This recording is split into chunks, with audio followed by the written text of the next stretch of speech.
Do you ever look at yourself, 3 in the morning, wake up and think, are you the problem? If you became convinced that you were holding the country back, that you were the problem, would you quit? I made a series of promises at the general election, and then we won the general election with a landslide victory. Right, so you'll keep going for the full 5 years? I will do that, and I will be judged at the next election on the promises that I made, and I intend to deliver on them. So Keir Starmer personally tabled the motion to remove Boris Johnson for misleading Parliament. That led to his defenestration. Now the PM risks being hoisted by his own petard, with the Commons Speaker granting a debate and vote on whether the Privileges Committee investigates.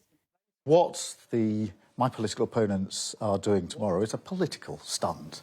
Yeah, and it's a stunt that you pulled on the last Prime Minister, didn't you? It's a political stunt, and the reason they're doing it is that they don't agree with what we're doing as a government. Yeah, but it's a stunt that you pulled, changes, though, Prime Minister, isn't it? On Boris Johnson, you tabled the motion to refer him to the very same committee. Of course, Sir Keir is in this mess in the first place because he appointed Lord Mandelson as ambassador to mount a charm offensive on an unpredictable US president. Now Sir Keir is relying on King Charles to bring the smiles in the first state visit to the US by a British monarch in nearly 2 decades.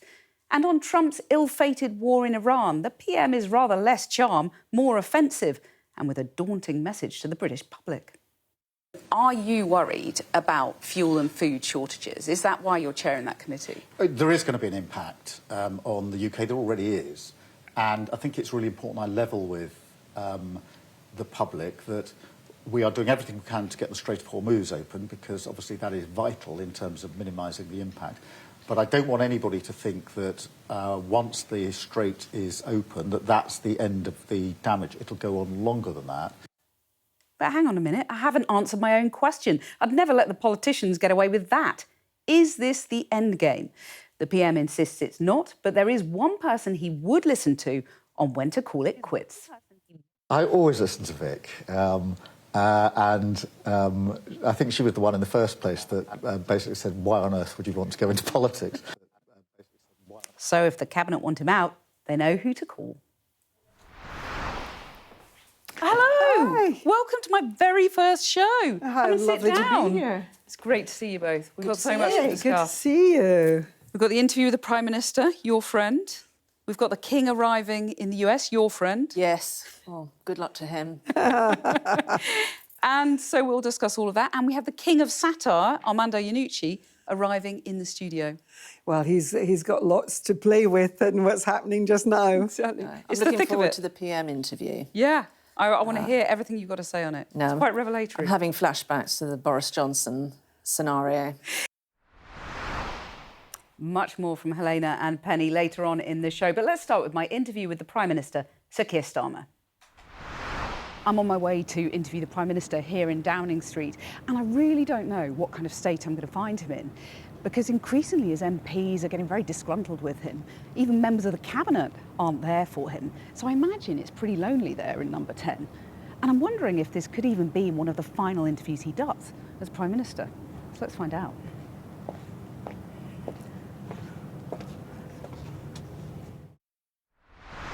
Prime Minister, you won a landslide nearly 2 years ago, promising, and I quote, to end the chaos, to restore service and respect to politics, to end the era of noisy performance and tread more lightly on people's lives. I just wondered what went wrong. Well, what I'd say first in relation to that is that just under 2 years in, we have stabilised the economy. If you look at the economic figures for earlier this year, growth was up, inflation was down, interest rates were down, and all of this impacts on the lives of people across the country. So actually the hard yards in relation to the economy have been done. Obviously now we need to maintain that in difficult circumstances with a war on 2 fronts, which is impacting us. But at the same time, what we've also seen is waiting lists coming down, confidence in the NHS is going up. That's a good thing. I'm not suggesting it's all fixed, but I think people can feel it's heading in the right direction.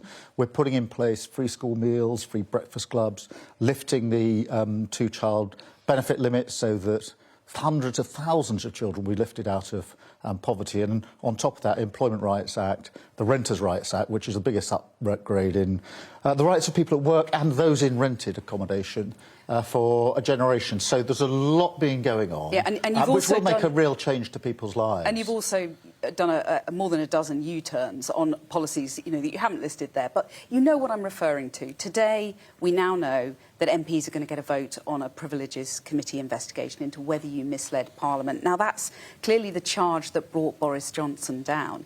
Is it humiliating to be referred to in the same breath as Boris Johnson, a man you disparaged? Well, it is important there's transparency in relation to the appointment of Peter Mandelson. I completely accept that.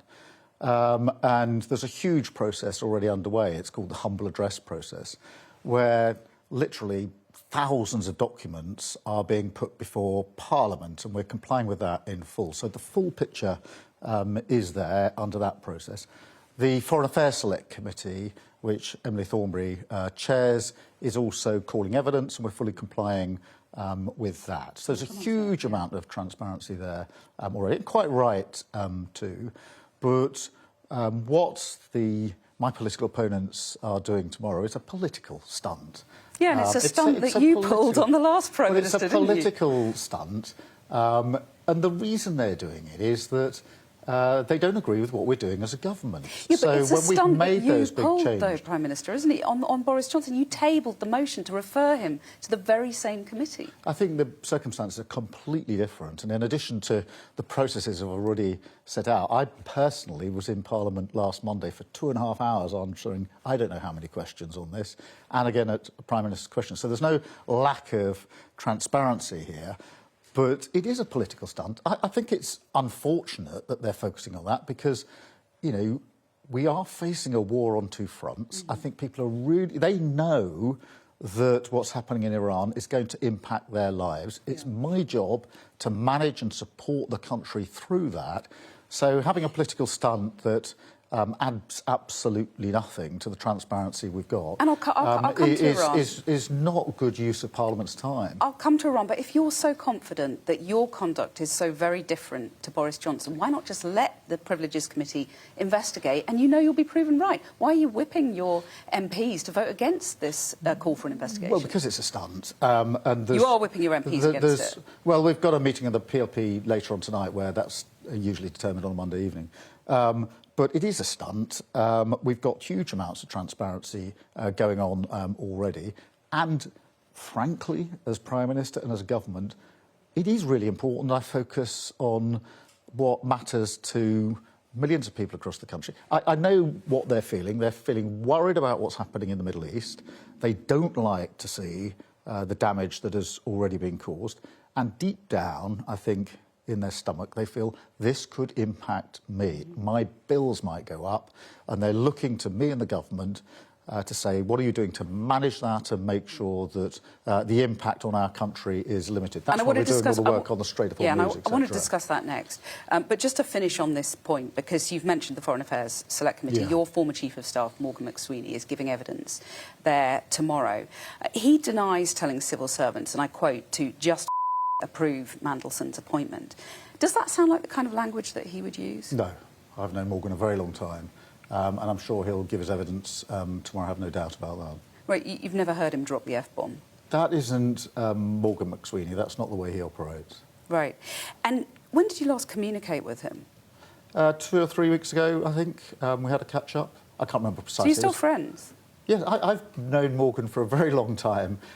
We worked together in changing the Labour Party and picking it up after a terrible election victory in 2019. But, and we worked together him, on the general election. No, he resigned, but we have worked together for 8 or 9 years. He is a friend as well as a colleague. And do you miss him? Well, I talk to him from time to time, and I think it was 2 or 3 weeks ago that we last got together to talk about a number of things. So you haven't spoken to him about his evidence tomorrow? No, I haven't.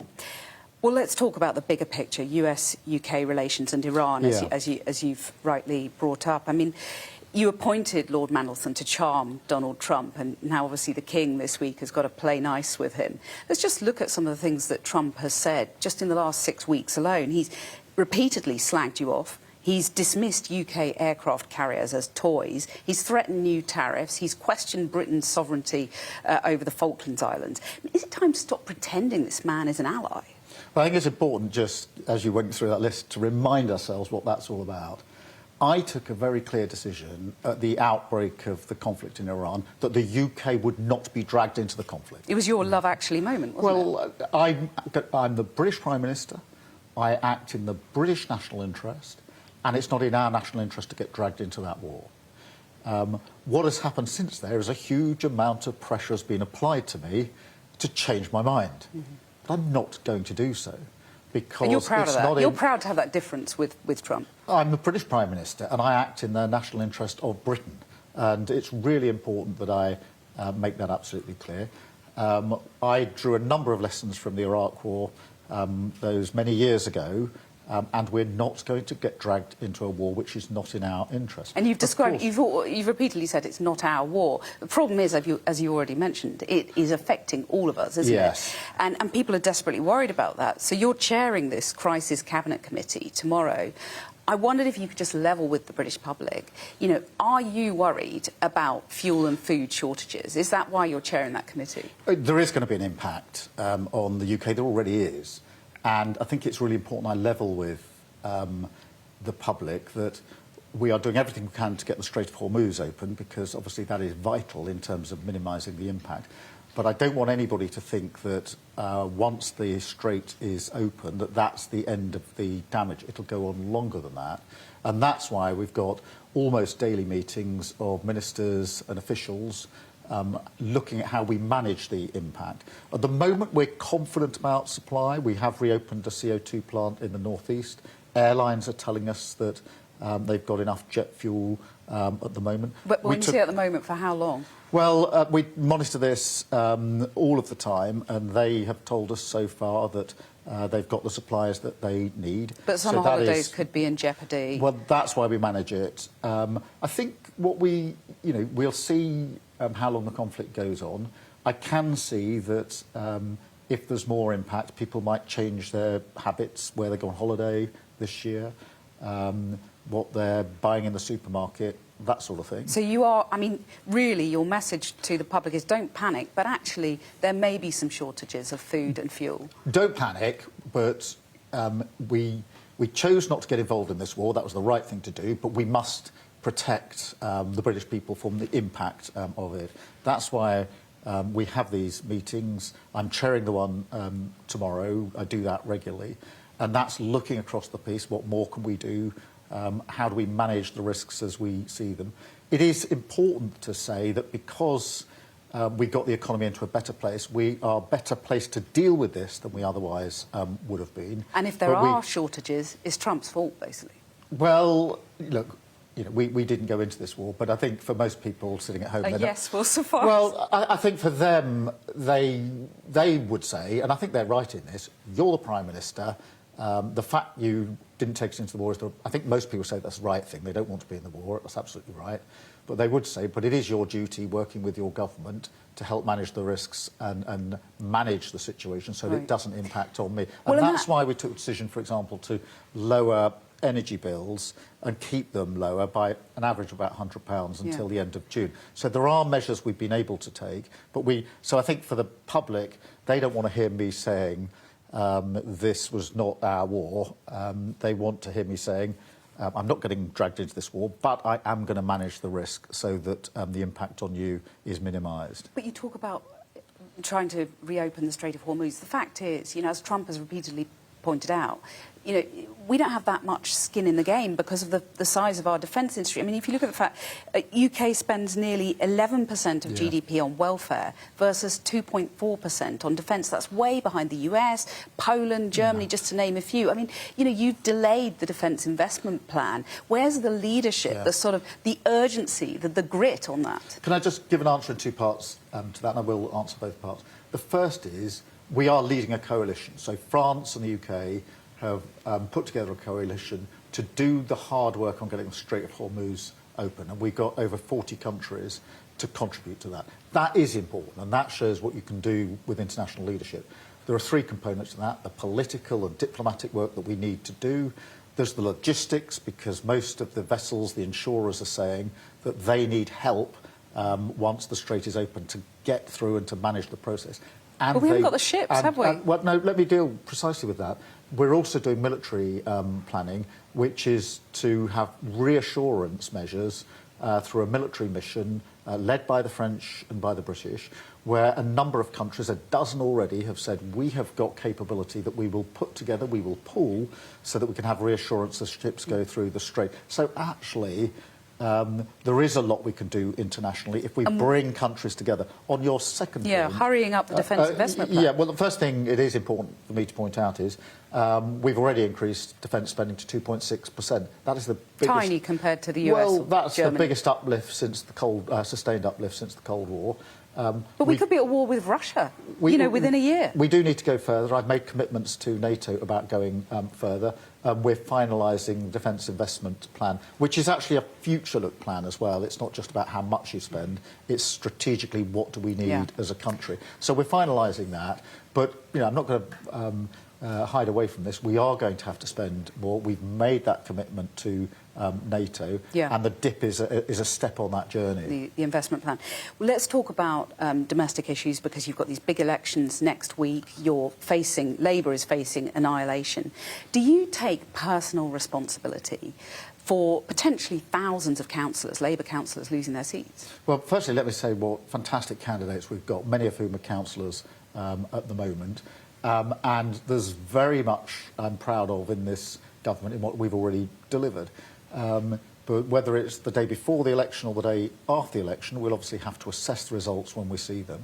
But if it's catastrophic, will you take personal responsibility? Of course I take responsibility for everything this government does, but whether it's the day before or the day after the election, people will be looking to me to make sure I'm getting on with the job and delivering for the country. And at a time and does like that mean this, changing direction? For example, should your Home Secretary, Shabana Mahmood, worry that after a catastrophic election defeat next week, you might turn around to her and say, look, I can't be doing these immigration reforms, we can't be doing that because that's unpopular with the left of the party, and I need to cosy up to them? I think at a moment like this, it's important for me to take this to a different level, in the sense we're going to have impact from the Middle East conflict and the ongoing war in Ukraine, which is going to impact this government and possibly all of us for a generation. It is really important how we respond. My analysis over the last 20 years is that every time we've gone through some sort of global shock, all governments have aspired to get back to the status quo as quickly as possible. But the status quo didn't work, and therefore we cannot do that. So you will shift, you will shift, and that means shifting to the left of your party, which is... It's not a question of to the left, to the right. I'm not talking about political continuum. I'm talking about recognising that when you have a global crisis like this, you can't aspire to get back to the status quo. Okay. On the economy, for example, we have to be much more secure and resilient. That does mean being closer to Europe. Yeah. Let me be really clear about that. Okay. On energy, potentially rejoining at the next election, could that be rejoining the EU? We've already got closer. We've got another summit this year where we want to go closer to. That is in our interest. It's the right thing to do. On energy, we need energy independence. We're all the time we're on an international market, a fossil fuel market. Global events are impacting everybody watching this programme. I want to take back control of their bills by having energy independence. So we need to seize that. And then on defence, yes, there's the question of spend, but there's also how do we integrate better with Europe? How do we share capabilities? How do we work with coalitions like the two coalitions that the French and the British are leading, the Strait of Hormuz and, of course, the response in Ukraine? They're the big issues in terms of what will define our country for a very long time to come. And so whether it's the day before or day after the election, it is really important that I focus intensely on what will shape our country for the future because of the global situation we're in. Let me just finish with a few questions on you personally, what it's like to be under the amount of pressure you're under. Because, you look back to, you were a distinguished lawyer, you sort of basked in the respect of your friends, and then fast forward to the 2 years you spent as Prime Minister. In that time, you have dispensed with 2 cabinet secretaries, 2 chiefs of staff, 4 communications directors, 6 permanent secretaries. You're losing support in the cabinet. I mean, does it feel lonely here in Number 10? Well, first let me say, it is an incredible privilege to be Prime Minister. And I feel that every day. And we should never lose sight of that. It is an incredible privilege to head up the government of the United Kingdom, and I feel that privilege every day. Do you feel the loneliness, though, here in Number 10? That you... Look, I mean, I've got a very good and strong cabinet. We talk regularly, not just in the cabinet meetings, but also on a daily basis. They're cooling towards you, though, aren't they? We work very well together as a cabinet. I've spoken to very many of them in recent weeks. They're all rising, actually, to the challenge of our time, which is how do we deal with the impact of what's going on in the Middle East? But is it a lonely job, being Prime Minister? Look, I think leadership is always a situation where you have to manage a team, you have to set direction, you have to be clear what the purpose of the government is. And that's why, lonely. That's why, actually, at the last 2 or 3 cabinet meetings, the thing we've concentrated on very much is how do we rise to this moment because of what's going on in the Middle East? Yeah. That is something that all cabinet members are committed to, and it's a collective discussion.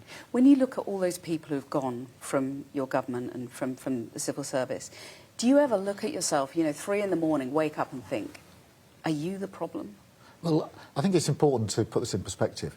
There are hundreds of thousands of civil servants, many, many politicians, all doing extremely good jobs in positions of leadership. So, yes, changes have been made along the way, but the number in the team, the strength of what we got is really good, and I enjoy working with them every day. You know, at the general election, you said you'd always put country before party. Yes. If you became convinced that you were holding the country back, that you were the problem, would you quit? I made a series of promises at the general election, and then we won the general election with a landslide victory, and therefore I got a mandate to make the changes that I think are desperately needed in this country, making sure living standards go up, making sure our public services are restored, our health service, but also the other public services, making sure every single child can go as far as their talent ability will take them, making sure people feel safe and secure in their community and their country. If you're not doing what you set out to do. That was a mandate for 5 years. It's a promise I made to the electorate that that's what we would do. Right, so you'll keep going for the full 5 years? I will do that, and I will be judged at the next election on the promises that I made, and I intend to deliver on them. And if your wife, Vic, turns to you and says, you know, enough's enough, this pressure is intolerable, would you listen to her? I always listen to Vic.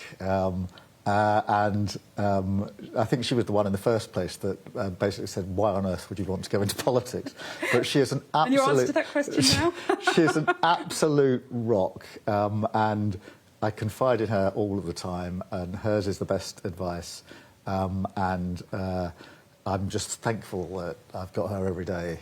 And at the moment she's advising you to keep going.